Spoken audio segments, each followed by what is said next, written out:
Every now and then, a game will get remade and ported, usually several years after the original release. Etrian Odyssey Untold, the Millennium Girl for the Nintendo 3DS, is a remake of 2007's Etrian Odyssey for the Nintendo DS, and this time, the game has an all-new story mode. But if you don't like story for some reason, classic mode's an option.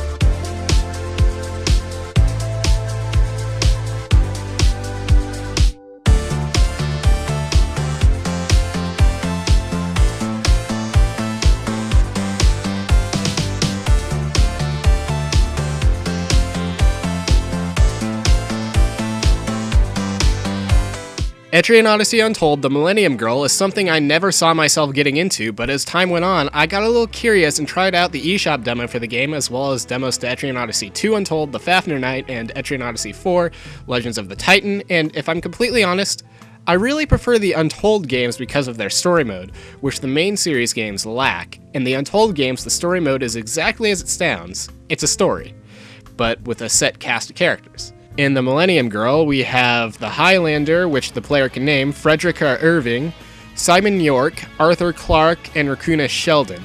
The Highlander is the player's avatar, who is sent to Etria to investigate the earthquakes that have been troubling the town.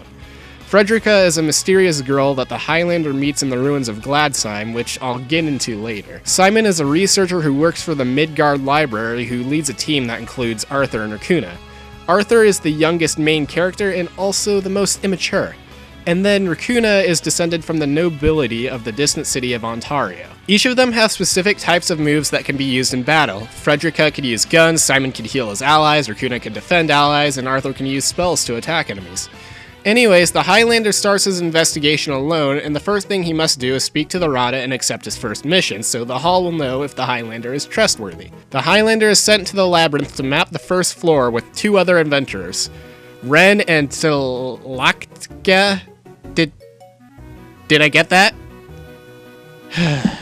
Anyways, in this game, you draw maps. I know that on its own it doesn't sound very exciting, but somehow it's quite enjoyable. What you do is draw the walls and mark the floor as well as various other things you see.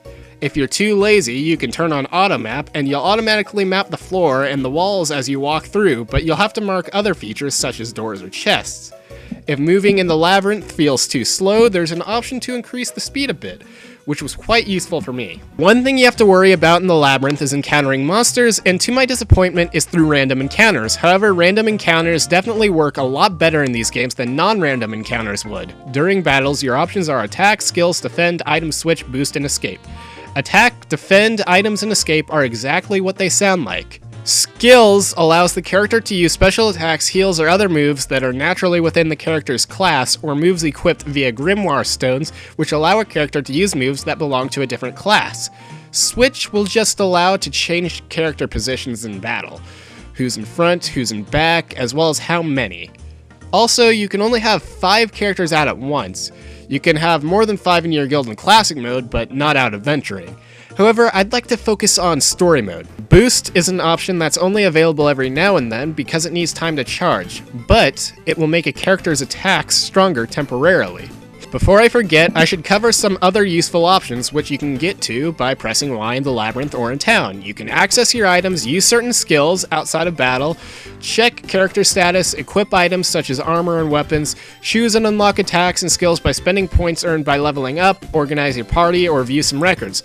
The records include side quests, missions from the Rada, requests from your guild keeper, look through important items you found or earned in game, view your guild card which show accomplishments you have achieved, view a list of enemies you fight in the game, and view a list of items you've collected in the game. And from there, if you press Y again, you can get to more settings like volume, message speed, battle speed, camera settings, map settings, walk speed, whether the game saves automatically whenever you rest at the end, whether the L button will be normal or function as the A button. You can also adjust the game's difficulty, but no matter what difficulty you play on, this game will get hard, and I mean it. Lastly, you can choose whether you want the new orchestrated soundtrack to play or the original FM synth stuff. However, Gladsheim is all new in this remake. When in town, you can stay at the inn and get some rest and healing, buy and sell stuff at a store, employ your guild keeper services, which include preparing items to help with skills, getting and going over requests, managing grimoire stones and items, and then data settings like street pass and guild cards you may have collected via street pass or QR codes. You can also create extra data that will be used in future installments of the series. Next is the pub, where you can take on side quests or maybe just talk to people. I'd recommend doing them because you'll be able to access new areas and certain floors of the labyrinth if you do. Then there's the Explorers Guild, which is much more useful in classic mode. And there, you'll organize the formation of your guild and who's going to be out venturing.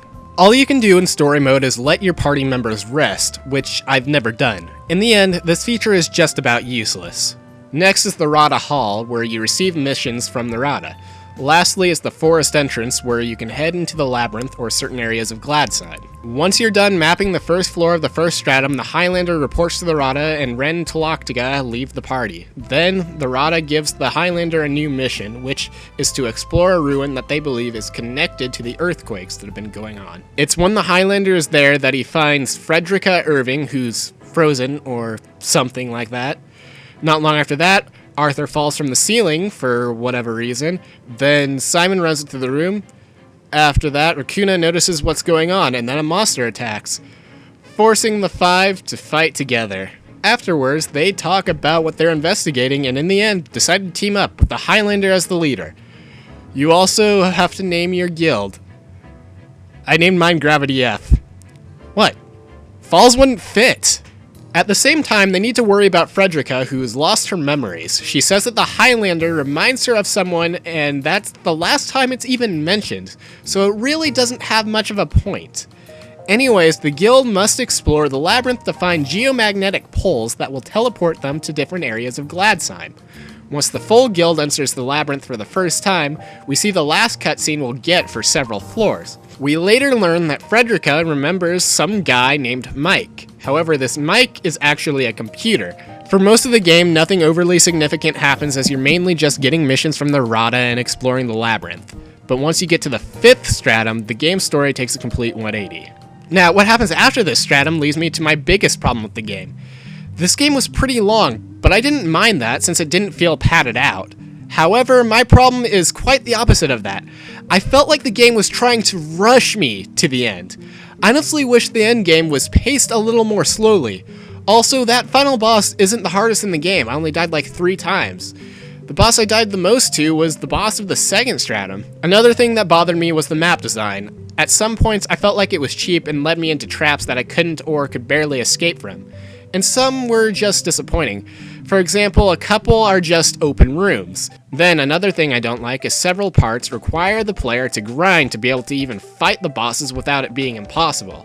The last thing I didn't like is how some features were only used in one stratum and never returned later in the game. In the end though, I really liked this game. It took me around 55 hours total to complete it. While a lot of the gameplay is exploring and making maps, I still had a lot of fun with it. Also, the battle system is extremely simple for the most part, and you can get through by just holding the A button sometimes. The graphics are an improvement over the original version, and they look nice on the 3DS. Also, this music is amazing. The remake music and the original stuff in the new locations and features. I honestly prefer the new stuff to the FM synth stuff. When you beat the game, you can unlock a music room where you can listen to all the tracks from the game, and a voices room where you can listen to voice clips from each of the voiced characters. You can view cutscenes too. But you don't have to beat the game, you just have to watch them in-game to unlock them. You can also unlock a new stratum, which I can describe in one word. Hell. And honestly, I hate this stratum because it's got cheap map design and one floor is an open room full of traps and only some features from previous stratums return. When you beat the main game, you can start a new game and transfer data from your cleared game. You can even transfer data from story mode to classic mode. Speaking of classic mode, it's pretty much the same game as the original Etrian Odyssey, but with a few differences. What's disappointing though is you can't go to Gladside in classic mode.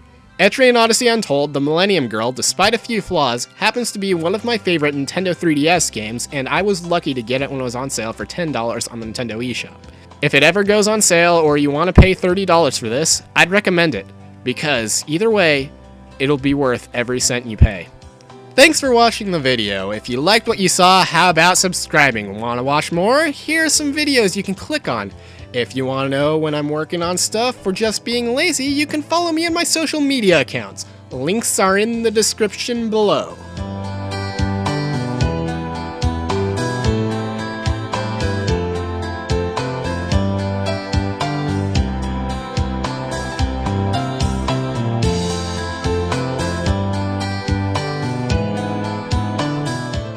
Skills allows the character to use special attacks, heals, or other moves that are naturally within the character's class, or moves equipped via Grimoire Stones, which allow a yes.